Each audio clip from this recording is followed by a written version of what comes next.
ಅರಕಲಗೂಡಿನಲ್ಲಿ ಮಿಂಚಿದ ಮಧು. 7 ಎಕರೆಯಲ್ಲಿ ಏಲಕ್ಕಿ, ಅಡಿಕೆ, ಕಾಫಿ ಬೆಳೆದು ಮಾದರಿಯಾದ ರೈತ. ಅರಕಲಗೂಡು ನಿಲುವಾಗಿಲು ತಾಲೂಕಿನ ದೊಡ್ಡಮಗ್ಗಿ ಹೋಬಳಿಯ ನಿಲುವಾಗಿಲು ಗ್ರಾಮದ ಪ್ರಗತಿಪರ ರೈತ ಮಧು ತಮ್ಮ 7 ಎಕರೆ ಜಮೀನಿನಲ್ಲಿ ವೈಜ್ಞಾನಿಕ ಕೃಷಿ ಪದ್ಧತಿ ಅಳವಡಿಸಿಕೊಂಡು ಎಲ್ಲರ ಗಮನ ಸೆಳೆದಿದ್ದಾರೆ. ಸಾಂಪ್ರದಾಯಿಕ ಅಡಿಕೆ ಕೃಷಿಯ ಜೊತೆಗೆ ಏಲಕ್ಕಿ ಮತ್ತು ಕಾಫಿ ಬೆಳೆಯನ್ನ ಸಮಗ್ರವಾಗಿ ಬೆಳೆದು ವರ್ಷಕ್ಕೆ ಲಕ್ಷಾಂತರ ರೂಪಾಯಿ ಆದಾಯ ಗಳಿಸುತ್ತಿರುವ ಇವರು ಇತರ ರೈತರಿಗೆ ಮಾದರಿಯಾಗಿದ್ದಾರೆ. ಒಂದೇ ಜಮೀನು 3 ಬೆಳೆ 3 ಪಟ್ಟು ಲಾಭ. ಮಧು ಅವರು ತಮ್ಮ ಅಡಿಕೆ ತೋಟದಲ್ಲಿರುವ ನೆರಳನ್ನ ಸಮರ್ಥವಾಗಿ ಬಳಸಿಕೊಂಡು ಅಡಿಕೆ ಮರಗಳ ಮಧ್ಯದಲ್ಲಿ ಏಲಕ್ಕಿ ಮತ್ತು ಕಾಫಿ ಗಿಡಗಳನ್ನು ವೈಜ್ಞಾನಿಕ ಅಂತರದಲ್ಲಿ ನೆಟ್ಟಿದ್ದಾರೆ. ಅಡಿಕೆಯಿಂದ ವರ್ಷಕ್ಕೆ ಒಮ್ಮೆ ಆದಾಯ, ಆದರೆ ಏಲಕ್ಕಿ ಮತ್ತು ಕಾಫಿಯಿಂದ ವರ್ಷ ಪೂರ್ತಿ ಒಂದಲ್ಲ ಒಂದು ಆದಾಯ ಬರುತ್ತೆ. ಮಾರುಕಟ್ಟೆಯಲ್ಲಿ ಒಂದು ಬೆಳೆಗೆ ಬೆಲೆ ಕಡಿಮೆ ಆದರೂ ಇನ್ನೊಂದು ಕೈ ಹಿಡಿಯುತ್ತೆ ಎನ್ನುತ್ತಾರೆ ಮಧು. ವರದಿ ಮಂಜು ಗಂಗೂರು. ಚಾಲಿ ದಪ್ಪು ಚಾಲಿ ಅದಕ್ಕೆ ಹೋಗುತ್ತಿದ್ದು ನಾವೇ ಎರ್ಸ್ ಮಾಡಿದರೆ 40,000 50,000 ಪ್ರಾಫಿಟ್ ಇದೆ ಇದರಲ್ಲಿ. ಮಧು ಅವರೇ, ನಿಮ್ಮ ತಾಲೂಕು ಮತ್ತು ನಿಮ್ಮ ಇದನ್ನ ವಿಳಾಸ ಹೇಳಿ. ನಮ್ದು ಅರಕೋಡ್ ತಾಲೂಕು ದೊಡ್ಡಮಗ್ಗೆ ಹೋಬಳಿ ಮತ್ತು ನಿಲುವಾಗ್ಲು ಗ್ರಾಮ. ನಿಲುವಾಗ್ಲು ಗ್ರಾಮದಲ್ಲಿ ಕೊಮರಿಗೌಡ್ರ ಮನೆ ವಟಾರ ಅಂತ. ಟೋಲಿಂದ ಕೆಳಗಡೆ. ನಿಮ್ಮದು ಎಷ್ಟಿದೆ ತೋಟ? ಇದು 7 ಎಕರೆ ಫ್ಲ್ಯಾಟು. 7 ಎಕರೆ. ಏಲಕ್ಕಿ ಎಷ್ಟಿದೆ? ಏಲಕ್ಕಿ ಒಂದು 2 ಎಕರೆಲ್ಲ ಇದೆ. 2 ಎಕರೆ. ಎಷ್ಟು ವರ್ಷ ಆಯಿತು ನೆಟ್ಟಿ? 2 ವರ್ಷ ಆಯಿತು. ಹೌದಾ? ಮತ್ತು ಇದೆಲ್ಲ ಪ್ಲ್ಯಾನ್ ಹೆಂಗೆ ಬಂತು ನಿಮಗೆ? ಇದು ಪ್ಲ್ಯಾನು ಸರ್, ನಾನು ಸ್ವಲ್ಪ ಕೊಡಗು ಸೈಡ್ ಹೋಗಿದ್ದೆ. ಕೊಡಗು ಸೈಡ್ ಹೋದಾಗ ನೋಡಿದ್ದೆ ಒಂದು ಟೈಮು. ಅಲ್ಲಿ ನೋಡಿಕೊಂಡು ಬಂದು ಮಾಡಿರೋದು. ಹೌದಾ? ಅಲ್ಲಿಂದ ಗಿಡ ತಂದು ಮಾಡಿಸ್ದೆ. 2 ವರ್ಷ ಆಯಿತು. ಇದು ಮೊದಲನೇ ಫಸಲು ಬಂದೈತೆ. ಈ ಮೊದಲನೇ ಫಸಲು ನನಗೆ 1 ಕ್ವಿಂಟಾಲ್ ಸಿಗ್ಬೋದು. ಮೊದಲನೇ ಬೆಳೆ. ಈಗ ಮೊದಲನೇ ಬೆಳೆ 1 ಕ್ವಿಂಟಾಲ್ ಸಿಗ್ಬೋದು.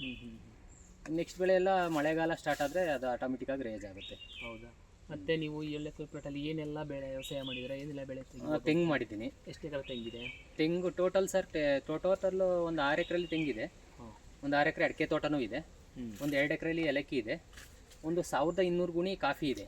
ಹೌದಾ? ಮತ್ತು ಒಂದು 400 ಗುಣಿ ಇದಿದೆ ಮೆಣಸಿದೆ. ಮತ್ತು ನೀವು ರೈತರಾಗಬೇಕು, ಪ್ರಗತಿಪರ ರೈತ ಆಗಬೇಕು ಅಂತ ಏನಕ್ಕೆ ಇದನ್ನು? ನಾನು ರೈತಾಗೆ ಇರೋದು ಸರ್. ಮುಂದೆ ಏನು ಬೇರೆ ಕೆಲಸ ಏನು ಮಾಡ್ತಿರಲಿಲ್ಲ? ಇಲ್ಲ ಸರ್, ಒಂದು ಸ್ವಲ್ಪ ಕಾಂಟ್ರಾಕ್ಟ್ ಫೀಲ್ಡಲ್ಲಿದ್ದೆ. ಸ್ವಲ್ಪ ನಿಲ್ಲಿಸಿದ್ದೀನಿ ಈಗ. ಪೇಮೆಂಟ್ ಆಯ್ತಲ್ಲ ಅಂತವ ಸ್ವಲ್ಪ ರೈತನಾಗೆ ಮಾಡ್ತಾ ಇದ್ದೀನಿ. ನಿಮಗೆ ದಿನವಾಗಿ ಎಷ್ಟು ದಿನ ಕೆಲಸ ಮಾಡ್ತಾರೆ ನಿಮ್ಮ ತೋಟದಲ್ಲಿ ಏಲಕ್ಕಿ ವಿಚಾರವಾಗಿ ಆಗಲಿ? ಸರ್, ಡೈಲಿ ಒಬ್ಬನಿಗೆ ತಿಂಗಳಿಗೆ 18,000 ಸಂಬಳ ಕೊಡ್ತಾ ಇದ್ದೀನಿ ಏಲಕ್ಕಿ ಮೇಂಟೈನ್ ಮಾಡೋವನಿಗೆ. ಬೆಳಗ್ಗೆ 7:30 ಬರ್ತಾನೆ, 2 ಗಂಟೆಗೆ ಹೋಗ್ತಾನೆ, 600 ರೂಪಾಯಿ ಸಂಬಳ ಅವನಿಗೆ. ಅದಾದಮೇಲೆ ಮಾಮೂಲಿ ಲೇಬರ್ ಬರ್ತಾರೆ, ಹೆಣ್ಣಾಳು ಲೇಬರ್ ಬರ್ತಾರೆ. ಮತ್ತೆ ಅವರು ಬಂದು ಹೋಯ್ತಾ ಇರ್ತಾರೆ. ಆಗ ಒಂದ್ಸರಿ ಕಳೆ ಆಗಲಿ, ಇನ್ನೊಂದ್ಸರಿ ಮೇಲೆ ಒಂದು ತಿಂಗಳಿಗೆ ಒಂದ್ಸರಿ ಒಂದು 12,000 to 13,000 ರೂಪಾಯಿನ ಔಷಧಿ ಬೇಕು. ನೀವೆಲ್ಲ ಔಷಧಿನ ಎಲ್ಲಿಂದ ಸರ್? ಇದು ನಮಗೆ ಹಾಸನಿಂದ ಬರುತ್ತೆ. ಹಾಸನಿಂದ ಸೈಂಟಿಸ್ಟ್ ಅಂತ ಒಬ್ರು ಅವರೇ ಸರ್. ನಮ್ಮ ತೋಟದ ಮನೆ ತಿಮ್ಮೇಗೌಡರು ರಂಗಸಮಣ್ಣ ಅಂತ ಗೊತ್ತಿರಬೇಕು. ಅವ್ರದ್ದು ಮೇಂಟೈನ್ ಮಾಡ್ತಾರೆ ಒಬ್ರು. ಅವರೇ ನಮ್ಮ ಕೃಷಿಕ ದೊಡ್ಡ ಬಗ್ಗೆ ರಂಗಸಮಣ್ಣ ಅವ್ರು ಬಂದು ನೋಡ್ಕೊ ಹೋಗಿ ಎಲ್ಲ ಮೇಂಟೈನ್ ಮಾಡ್ತಾರೆ.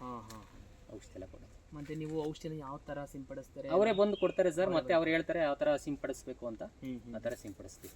ನೀವೀಗ ಮೊದಲನೇ ಬೆಳೆ, 2ನೇ ಬೆಳೆ ಏನು ಇದು ಮಾಡಿದ್ರೆ ನಿರೀಕ್ಷೆ ಮಾಡಿದ್ರೆ? 2ನೇ ಬೆಳೆಗೆ ಎಷ್ಟು ಸಿಗ್ಬೋದು, ಏನಾಗ್ಬೋದು ನಿರೀಕ್ಷೆ ಇದೆ ನಿಮ್ಗೆ? ನಿರೀಕ್ಷೆ ಏಲಕ್ಕಿಲ್ಲ ಯಾವ್ದ್ರಲ್ಲಿ? ಏಲಕ್ಕಿಲಿ ಸರ್, ಏಲಕ್ಕಿಲಿ ಮೊದಲನೇ ಬೆಳೆ 1 ಕ್ವಿಂಟಾಲ್ ಸಿಗ್ಬೋದು. 2ನೇ ಬೆಳೆ ಬಂದು ಒಂದು 2.5 to 3 ಕ್ವಿಂಟಾಲ್ ಸಿಗ್ಬೋದು. ಮತ್ತಂತೂ ಗ್ಯಾರಂಟಿ ಇದೆ. ಅಡಿಕೆ ಎಲ್ಲ ಅದರಿಂದ ಮೂಲ ಆದಾಯ ಏನಿಲ್ಲ ಸರ್? ಮೂಲ ಆದಾಯ ಸ್ವಲ್ಪ ಅರ್ಧದಲ್ಲಿ ಫಸಲೈತೆ, ಅರ್ಧದಿಂದ ಈಚೆಗಿಲ್ಲ. ಈಗ ಅಡಿಕೆ ಒಂದು 8 to 9 ಲಕ್ಷ ಅಡಿಕೆ ಐತೈತೆ. ಒಂದು 8 ಲಕ್ಷ ತೆಂಗು ಐತೈತೆ. ಇನ್ನು ಏಲಕ್ಕಿ ಈ ಸರಿ ಫಸ್ಟು ಸ್ಟಾರ್ಟ್ ಆಗಿದೆ. ಮತ್ತು ಕಾಫಿ ಈಗ ಸ್ಟಾರ್ಟ್ ಆಗಿದೆ. ಕಾಫಿನ ಸರ್ ಇದೀಗ ಮೆಣಸು ಇನ್ನೂ ಸ್ಟಾರ್ಟ್ ಆಗಿಲ್ಲ. ಏಲಕ್ಕಿನ ಇದು ಎಷ್ಟು ವರ್ಷದ ಗಿಡ ಸರ್ ಇದು? ಸರ್, ಇದು 2 ವರ್ಷದ್ದು. 2 ವರ್ಷದ ಗಿಡ. ಸರ್, ಇದೊಂದು ಕಂದು ಬಂದು 100 ರೂಪಾಯಿ ಕೇಳಿದ್ರು. ಒಂದು ಕಂದು ಬಂದು 100 ರೂಪಾಯಿ ಕೇಳಿದ್ರು, ಪರ್ಚೇಸ್ ಮಾಡಿದ್ರು. ನಾನು ಕೊಡಲ್ಲ ಅಂತ ಹೇಳಿದೆ. ಮತ್ತೆ ಕೊಡಬೇಕು ಅಂತ ಅಂದರೆ ಒಂದು 15 ಲಕ್ಷಕ್ಕೆ ಕಂದು ಕೇಳ್ಕೋಬೋದು. 15 ಲಕ್ಷ ಕಂದು ಕೇಳ್ಕೋಬೋದು. ಈಗ ನಿಮಗೆ ಎಷ್ಟು ವರ್ಷ ಆಯ್ತು ನೆಟ್ಟಿ ಅಂತ ಹೇಳಿದ್ರೆ? 2 ವರ್ಷ. 2 ವರ್ಷ. ಒಂದು ಇದರಲ್ಲಿ ಎಷ್ಟು ಕಂದಿದೆ ನಿಮ್ಗೆ ಇದರಲ್ಲಿ? ಸರ್, ಒಂದು ಗಿಡದಲ್ಲಿ 50 ಬರ್ಬೋದು, 30 ಬರ್ಬೋದು. 50 ಮೇಲೆ 30 ಮೇಲೆ 50 ಮೇಲೆ 50 ಥರ 30 ಮೇಲೆ 30 ಮೇಲೆ. ಈಗ 50 ಮೇಲೆ ಅನ್ಕೊಳ್ಳಿ. 30. ಈಗ ನೀವು ಕಂದು ಕೊಟ್ರೆ ನಿಮ್ಮಲ್ಲಿ ಇದ್ರ ಮತ್ತೆ ಇದು ಹೇಗೆ? 2 ಕಂದು ಬಿಡ್ತಾರೆ ಸರ್. ವೀಕ್ ಆಗಿರೋ 2 ಕಂದು ಬಿಡ್ತಾರೆ. ಮತ್ತೆ 2 ವರ್ಷಕ್ಕೆ ಇದೇ ತರ ಆಗುತ್ತೆ. ಈಗ ಫಸಲು ಬರಲ್ಲ ನಮ್ಗೆ. ಅದು ಫಸಲು ಬರಲ್ಲ, ಬರೀ ಕಂದು ಮಾತ್ರ ಕೊಡಬೇಕು. ಆ ಥರನೂ ಪ್ರೊಸೀಜರ್ ಐತೆ. ಮತ್ತೆ ನೀವು ಇಷ್ಟೇನಾ, ಇಲ್ಲ ಮತ್ತೆ ಇದನ್ನ ಜಾಸ್ತಿ ಮಾಡಬೇಕು? ಇಲ್ಲ ಸರ್, ನಾನು ಕಂದು ಕೊಡೋದು ಬೇಡ, ಫಸಲೆ ಕುಯ್ಯೋಣ ಅಂತ ಒಂದು ಮೆಥಡ್. ನಿಮ್ಮಲ್ಲಿ ಇದು ಕಂದು ಕೊಡೋದು ಬೇಡ, ನೀವು ಫಸಲೆ ಕುಯ್ಯೋಣ ಅಂತ.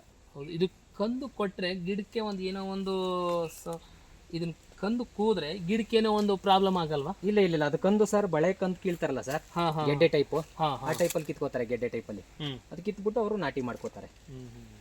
ಆ ಥರ ಏನು ಪ್ರಾಬ್ಲಮ್ ಆಗಲ್ಲ. ಒಂದು ಚಿಕ್ಕ ಕಂದುಗಳನ್ನ ಬಿಡ್ತಾರೆ. ಮತ್ತೆ 2 ವರ್ಷ ಇದೇ ಥರ ನಾವು ಇಂಪ್ರೂವ್ ಮಾಡಬೇಕಾಗುತ್ತೆ.